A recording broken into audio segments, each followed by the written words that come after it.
Salve, salve, gente boa! Eu sou o professor Euclides, essa é a Escola Teófilos. Bem-vindos ao nosso canal. Fica aqui o meu grande abraço a todos vocês que estão iniciando a sua caminhada de estudo bíblico aqui conosco, né? Hoje nós estamos na 43ª lição sobre o livro do Gênesis. Vamos tratar dos capítulos 43 e 44. Muito obrigado você que está chegando agora. Não deixe de se inscrever no canal, deixar o seu gostei, o seu não gostei para a gente ver e partilhem à vontade para que cada vez mais o nosso canal se expanda. Também deixo aqui meu agradecimento a todos os colaboradores do nosso canal. Bom, o nosso tema de hoje vai tratar do processo, a finalização deste processo da cura da fraternidade ferida. Os irmãos, eles retornaram ao Egito com Benjamim. A solução para esse caso, que na verdade é um grande emaranhado, vem precisamente através da escolha, ou seja, Jacó também dá passos. A aceitação que Jacó faz do desapego daquele filho. Então, essa é a lógica por detrás dos textos. A solução que nós encontramos aqui é a aceitação de Jacó. Jacó vai aceitar ficar sem o seu filho. E como é que chegamos a isso? Sabemos que a motivação, de fato, ela é uma motivação dura. Talvez não exista uma motivação mais rígida do que essa. A fome. Versículo 1 do capítulo 43. A fome pesava sobre o país. Assim, sabiamente e com extrema eficácia, o narrador vai expor um diálogo de perplexidade e de tormento para Jacó, porque Jacó vai ter que ter uma conversa com os filhos. Aquela conversa das meias palavras, ela passou. Agora, Jacó vai ter uma conversa com os filhos, trazendo à tona tudo o que aconteceu, porque Jacó agora vai confiar o seu filho à sua família. Família essa que ele não confia e não sem motivos. Então, o seu filho querido José foi tirado, um irmão está preso, a fome está aumentando cada vez mais, e agora o filho Benjamim, o filho mais novo, o filho querido, os dois filhos de Sara também estão sendo tomados dele. Então ele vai ter que ter uma conversa. Então, Gênesis 43, 2, 7. Tendo acabado o trigo trazido do Egito, o pai disse aos seus filhos: voltai e comprai um pouco de víveres. Judá respondeu: aquele homem declarou fortemente e formalmente que não voltássemos à sua presença sem levar conosco nosso irmão. Se mandas nosso irmão conosco, desceremos para comprar os víveres. Mas se não nos deixa ir, não desceremos, porque não seremos admitidos na presença de vosso irmão, se vosso irmão não estiver conosco. E aí Jacó diz: por que me fizesse esse mal? Dando-lhe a conhecer que tinhas ainda outro irmão. Aquele homem respondeu, perguntou-lhe por nós, por nossa família, quis saber de nosso pai, se ainda vivia, se tínhamos outro irmão. E respondemos. Então, Judá, que está assumindo para si as responsabilidades dessa história, ele manifesta que aquilo aconteceu não por culpa deles, foi algo natural. Eles estavam respondendo perguntas. Como é que eles iriam imaginar que aquele senhor do Egito queria conhecer o irmão? E aí, Judá coloca essa alternativa precisamente. E Judá disse a Israel: deixa partir o menino comigo, e nos poremos em caminho de viagem. Deste modo podereis viver e escaparemos da morte, tu, nós e nossos filhos. Eu respondo por ele. Essa palavra é muito interessante. Eu respondo por ele. É de mim que o reclamarás. Se não reconduzir, e não colocar diante de ti, serei eternamente culpado diante de ti. Olha o que ele está assumindo aqui. E aí, ele vai dizer ainda algo mais. Nós não estaríamos tão presos sobre isso se não tivéssemos demorado tanto. Certamente, pela segunda vez, estaríamos de volta. E Judá assume o papel principal, que de fato o papel principal da história será decisivo. É Judá quem libera essa situação, esse imbróglio que está aqui, e assume a responsabilidade de cuidar do irmão sobre si. E aí, os irmãos vão retornar ao Egito. Israel, seu pai, aceita, né? E diz que é para levar comida, bebida, é para levar amêndoas, óleo, mel, ládano, é para levar bastante coisa, para agradar aquela pessoa. E, muito interessante, levar dinheiro em dobro, porque lembra que da última vez eles voltaram para casa com o dinheiro, então levem dinheiro em dobro, porque se acontecer alguma coisa, vocês vão pagar o que vocês deviam e vão pagar agora de novo. E aí, eles saem com Benjamim. É muito interessante que no versículo 14, Jacó vai dizer algo muito bonito. Que Deus Todo-Poderoso vos faça ganhar favores desse homem, a fim de que me deixe voltar vosso irmão juntamente com Benjamim. Quanto a mim, se devo ser privado de meus filhos, paciência, que eu seja privado deles. José, ele está esperando esse povo voltar, porque ele sabe que a fome, ela tem pressa. E quando ele vê José, vê o Benjamim com eles, né? Então ele chama o seu mordomo e pede que o mordomo os receba. Pede que o mordomo prepare tudo para eles. E nós estamos Gênesis 43, 16. O mordomo deixa o irmão José entrar na casa, mas eles ficaram assustados, pois têm a consciência culpada. Lembra que eles chegaram em casa com o mesmo dinheiro que eles tinham ido, como se eles não tivessem pago? Então, eles estão preocupados, porque agora, por não terem pago o trigo da primeira vez, eles podem se tornar escravos. E aí o mordomo diz com tranquilidade: fez o intendente, como José disse, e introduziu-os na casa. Vendo isso, ficaram amedrontados. E diziam eles: é por causa do dinheiro. Então, isso nós temos em Gênesis 43, 17 e 18.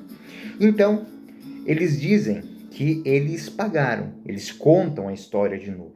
E, então, Gênesis 43, né?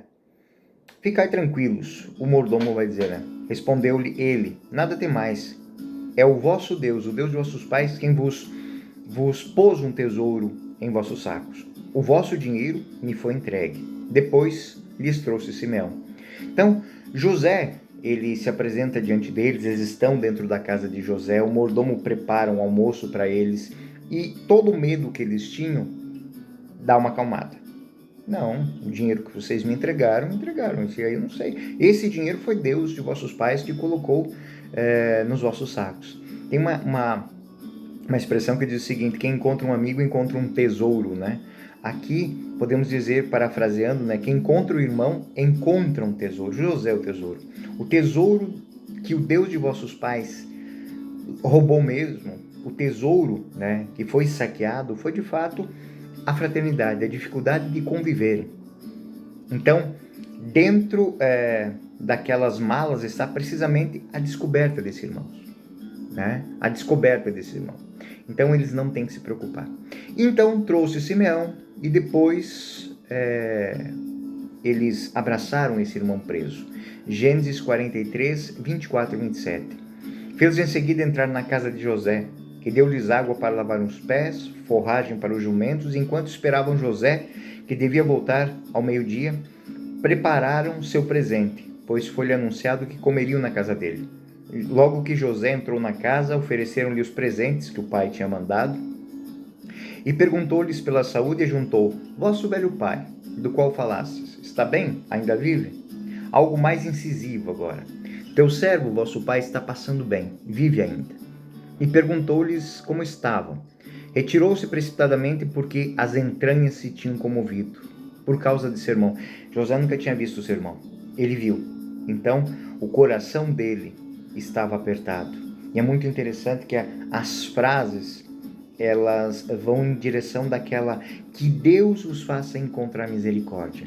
É muito bonito que em hebraico a palavra misericórdia é haramim, que é como o ventre remexido. Então, esse ventre remexido é literalmente uma misericórdia que vem das vísceras, né? Que vem de dentro.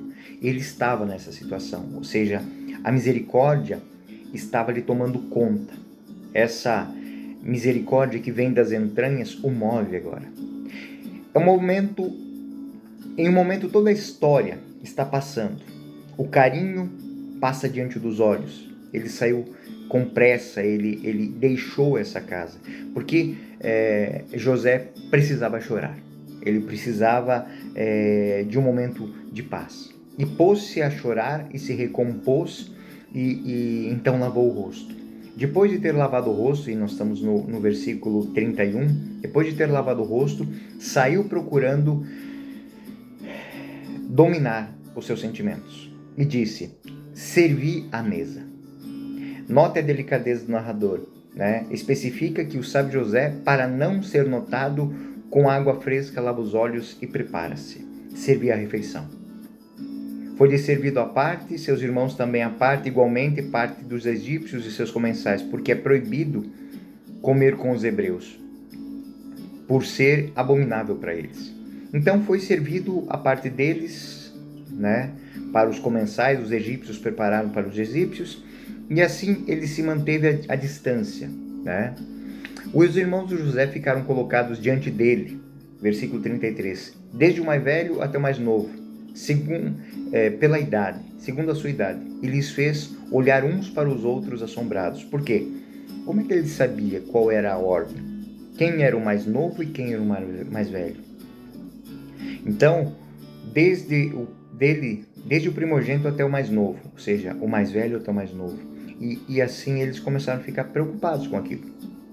Eles não conseguiam descobrir como poderia colocá-los na escala do ordenamento do nascimento. José mandou que lhes trouxessem porções na sua própria mesa, e para Benjamim, 5 vezes maior que os outros. Eles beberam e alegraram-se com ele. Ele fez isso de propósito. Por quê? Porque a grande ferida nesta família é o ciúme. E ele quer suscitar esse ciúme de novo. Ele está recriando aquela mesma cena. Ou seja, como José era mimado pelo seu pai, agora o grão-vizir está mimando Benjamim. E com eles beberam com alegria. Após o almoço, vai surgir o teste decisivo. José deu uma ordem. Então, deu uma ordem ao mordomo. José deu esta ordem ao intendente de sua casa. Versículo 44, capítulo 44, versículo 1. Encher de víveos os sacos destes homens tanto quanto possam conter, e põe o dinheiro em cada um na boca do saco. Além disso, esse novo detalhe: porás minha taça de prata na boca do saco do mais novo, com o preço de seu trigo. E fez o intendente como José lhe mandara. Aqui, o leitor ainda não sabe o que significa isso. Provavelmente parece um presente extra, mas não é um presente extra. Ele fez isso de acordo com a ordem de José. Versículo 13 e 4. De manhã, ao romper do dia, ficaram despedidos com seus jumentos. Deixaram a cidade, mas não tendo ido muito longe, José disse ao seu intendente: levanta-te e persegue estes homens quando tiveres alcançado, e lhes dirás: por que pagasses o bem com o mal? Diga-lhes por que fez o mal quando eu lhes fiz o bem. Gênesis 44. A taça que roubasses é aquela em que bebe meu senhor, da qual serve para as suas adivinhações. Fizesses muito mal. Então, é colocado aquele cálice como se fosse um cálice mágico, que tem uma função divina. E o mordomo fez os irmãos pararem e voltarem, retrocederem. O intendente, tendo alcançado, falou-lhes dessa modo: por que fala assim, meu senhor? Longe de teus servos a ideia de fazerem coisa semelhante. Lembra lá nos textos do ciclo de Jacó, que Jacó também não sabia que a sua esposa tinha roubado os terrafins do seu pai Labão? Aqui acontece a mesma coisa. Os irmãos, eles estão ali passando por inocentes. O próprio Benjamim está passando por inocente. Os irmãos, eles juram, né, que estão... a mesma coisa, eles não acreditam que ninguém fez isso. Nós te trouxemos de Canaã dinheiro que tínhamos encontrado na boca de nossos sacos. Por que, pois, haveríamos de roubar prata e ouro da casa do teu senhor? Que aqueles teus servos com quem foi encontrada a taça morra. Olha o que é dito. Ao mesmo tempo, nós nos tornaremos escravos do meu senhor. Eles então estão certos de que não tem. Está bem, disse-lhe, que seja como dissesses. Aquele com quem for encontrada a taça de meu senhor, vai morrer e os outros vão ficar livres. Não sereis injustos. Sei que os outros são inocentes, então eu só quero aquele que roubou. Eu só preciso de um. Nesse ponto, o leitor que sabe sobre os personagens da história começa a entender o que está acontecendo. Benjamim está sendo colocado naquela situação. Tem um duplo sentido, né? Benjamim, novamente, ele está sendo acusado de algo que não está no controle dele. Imediatamente, cada um pôs o seu saco em terra e o abriu. Claro, a partir do maior até o menor. E quando chega em Benjamim, foi encontrado no saco de Benjamim. Em Gênesis 44, 12 e 13. O intendente revestou, começando do mais velho e acabando do mais novo, e a taça foi encontrada no saco de Benjamim. E eles rasgaram as vestes, tendo cada um carregado de novo seu jumento, voltaram para a cidade. Nenhuma palavra, silêncio caiu sobre os irmãos. Tudo parecia resolvido, eles tinham grão, eles tinham Benjamim, eles tinham Simeão, e agora eles estão voltando para o ponto de partida. Agora, em vez disso, algo impensável aconteceu.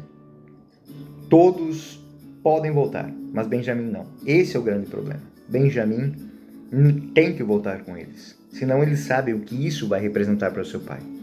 Judá e seus irmãos entraram na casa de José, que ainda estava na casa, e prostraram-se diante dele. Lembra da profecia de José que os irmãos iam se prostrar diante dele? O sonho de José? Pois olha aqui. Não é mais uma prostração de adoração, de saudação, mas é uma súplica reverente pela clemência. José disse: que é isso que fizestes? Não sabiam que sou um homem dotado de faculdade de adivinhar? Judá respondeu: que podemos dizer, meu senhor? Que falaremos? Como nos justificar? Deus descobriu o crime de teus servos. Somos os escravos do meu senhor, nós e aquele junto de quem foi encontrado a taça. Neste ponto, Judá está convencido de que há a mão de Deus nessa história. Alguma coisa ele tem que fazer para pagar. Então, tudo o que eles fizeram, tudo aquilo que aconteceu com José está vindo à tona. Eles estão se sentindo culpados e eles têm a plena consciência de que eles serão entregues como escravos, porque um dia eles fizeram seu irmão escravo. E aí, Gênesis 44, 17, José replica: longe de mim o pensamento de agir dessa forma, mas aquele em poder que foi encontrado a taça, esse será meu escravo. Vós, outros, voltai em paz para junto de vosso pai. Com linguagem oriental, aqui, o discurso de Judá, encontramos essa história. Então, o que acontece? Judá confessa. Para entender melhor aqui, foi um convite a uma confissão. Foi um convite a uma conversão verdadeira. E o texto abaixo de 44, 18 e 34 vai mostrar isso. Então Judá adiantou-se e disse: rogo-te, meu senhor, e permitas ao teu servo dizer uma palavra aos ouvidos do meu senhor.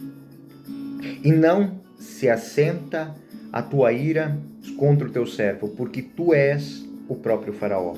Meu senhor havia perguntado aos seus servos: tendes ainda vosso pai? Tendes um irmão? Então, ele vai contar que Jacó, a muito custo, deixou o irmão. E quando mandou vir com o irmão, é porque ele não tinha outra. E ele vai contar a história, ele não tinha outra saída. Ele vai contar que da sua mulher amada ele teve 2 filhos. Um se perdeu, o outro estava ali. E se eles não voltassem para casa, se ele não voltar para casa com o menino Benjamim, então seu pai vai morrer. Ora, teu servo respondeu pelo menino junto ao meu pai. E disse-lhe: se não o reconduzir, seria eternamente culpado para com seu pai. E aí a frase transformadora: rogo-te, pois, que aceite esse teu servo, fique como escravo no lugar do menino, para que o menino possa voltar com seus irmãos. Como poderia eu apresentar-me diante do meu pai, se o menino não for comigo? Não poderia suportar a dor que sobreviria sobre o meu pai. Por que José ensinou essa drama? Aí que está. Por que José fez tudo isso? Por que José criou esse enredo? Ele tentou recriar exatamente a situação que tinha acontecido. Ou seja, o pai tem um carinho. O pai mandou o seu filho para ver os irmãos pegaram ele, prenderam, jogaram numa cisterna e o venderam. E depois entregaram só a roupa suja de sangue para o seu pai. Seu pai não tem direito nem ao funeral de seu filho. Agora está acontecendo a mesma coisa. Eles vão trocar a sua vida pela vida do irmão. Contudo, dessa vez, aconteceu algo diferente. Dessa vez, os protagonistas dessa história se comportaram de maneira diferente. Ou seja, algo mudou. Agora, na frente do irmão mais novo, o mais favorito, eles não são movidos pelo ódio. Eles não são movidos pelo ciúme. Depois de José ter criado esse ciúme, ele colocou mais comida, ele deu mais atenção, mas eles não estão movidos pelo ciúme, porque eles sabem que o que eles estão levando para casa para comer, aquilo que eles têm ali, é porque aquele menino veio junto. Então, trataram José como o filhinho do papai, o visionário, zombaram dele, ficaram ofendidos com tudo isso, mas agora é diferente. Agora, eles fazem sofrer e quase gostam de fazê-lo, de sentir aquilo, porque... Mas eles não querem que Benjamim seja punido, porque ele é o amado. Então, eu me fiz fiador do meu irmão. Essa palavra é muito interessante. Agora Judá assume para si. Rogo-te, pois, aceita o teu servo, fique como escravo de meu senhor no lugar do menino, para que este possa voltar para os meus irmãos. Como eu poderia apresentar-me diante do meu pai, se o menino não for comigo? Eu não poderia suportar a dor que sobreviria sobre meu pai. E Judá, ele está no lugar do seu irmão, do seu servo. De um modo muito elegante, dentro de uma retórica oriental, ele diz: deixe-me permanecer no lugar de Benjamim. Benjamim é culpado. Você diz que ele é culpado. Você quer mantê-lo como escravo. Mas eu te peço, não o retenha. Me leve, me escravize. Deixe ele ir. Judá muda tudo.